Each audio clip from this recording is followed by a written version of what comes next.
what's the first thing that comes to mind? A schemer? What are your thoughts about him from an offensive standpoint? Once again, I didn't study him, but I've been listening, and yeah. I watch him usually on Wednesday. But I know of the coach, an excellent coach, and very aggressive. Second row right, Tony. Urban, Kevin Wilson after the game was asked about the run game. He thinks that maybe they're doing too many formational things and you don't have anything to hang your hat on right now, and the run game is how he termed it. How would you agree with that? How do you then find something to hang your hat on in the running game? That's what they're doing now. That's what, like I said, and I think that's an interesting, point of reference is that a lot of what we're hanging our hat on in the run game, if there's a certain player triggers, the ball comes out, and we throw it. So that's kind of where we're at. But we have two very good tailbacks, and we're making a concerted effort to put the ball in their hands and let them run. And then he also mentioned maybe running game is also about attitude. You always talk about the apex of the offensive line being in the center. How much does Michael Jordan need to bring that attitude to the entire offensive line? That's the apex of the offensive line, and he's done a pretty good job. He's a very serious guy, very good player, and actually having a very good year. Third row left, Dan. Urban, you said last year that you were going to talk to the Big Ten about how many road night games you guys have had to play. This is now the third time away from home you've had to play at night this year. How do you feel about that? We're going to go back in there and talk about all the things you guys brought up. Not that. Did you have any conversations with the Big Ten in the offseason about that? I think so. I can't. We're worried about what's going on in that room. This is also the 8th straight game you guys have played without a week off. Have you sensed any fatigue in your team, and how are you guys working to combat that? We're cautious, and we've had a tough road, but it is what it is, and this is a big one. This is a big one before the bye week. Third row right, Taylor. Coach, kind of going off Doug's earlier question, I know you faced a lot of playmakers this season.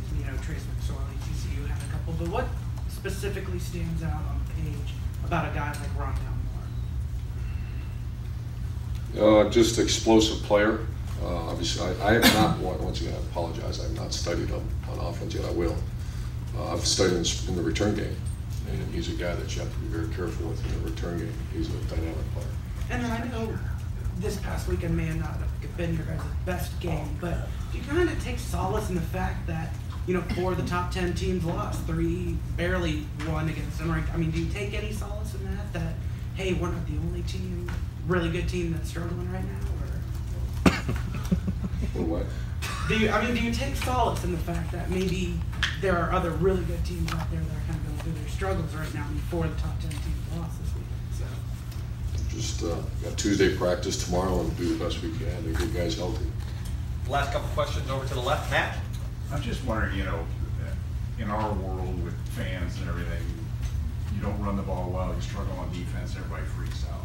What are conversations like? What is your level of concern and the coaching staff's level of concern when you have a game where things don't go exactly right? What are your conversations like? I mean, a lot of fans are. It's good when you have 500 plus yards. You have they don't score for almost 3 quarters. But we can play much better. I'm not disagreeing with anything. And there's, as I've made comment to many times, and this is probably go back any other 17 years, is that you enhance your strengths and work on your weaknesses. Every team has weaknesses, and there's some things we have to work on. Oh, I just was. Go ahead, Ben. Do you when you look at film, do you feel like you guys are getting better? Do you feel like? Sure. Do you feel like you're close and everything? I do. I feel. I think that's a good thing to talk to the coordinators about. But I do feel like we're getting better, and I see some young. Josh Proctor is now contributing on special teams. Marcus played his first game, after his injury. So I try to build on those positives. I've seen some young progress. Some, Chris Olave is really starting to help us out. So those are just things that I look at and know that we're, making progress. Wyatt Davis is getting very close to playing time. Josh Albee went in and played 25 plays and did a pretty good job. So those are all, yeah, I think so. And final questions over to the right. Clay? Yeah, TV plays a huge part in those start times. Is it, do you want to be in prime time, right, on a national game. Well, you know me pretty good. You show up. And We're gonna go in there and work on some things that we have to work on. Very good. Coach, thank you very much. Do you expect Malik and Cooper back, Urban? Malik and Cooper, they are Can you, back. can you give an injury update with all the guys, I guess, that are in question? Arnett. Yeah, Arnett. Arnett's questionable. Landers. is probable. Malik Harrison is back, and Cooper's back. Great. Thank-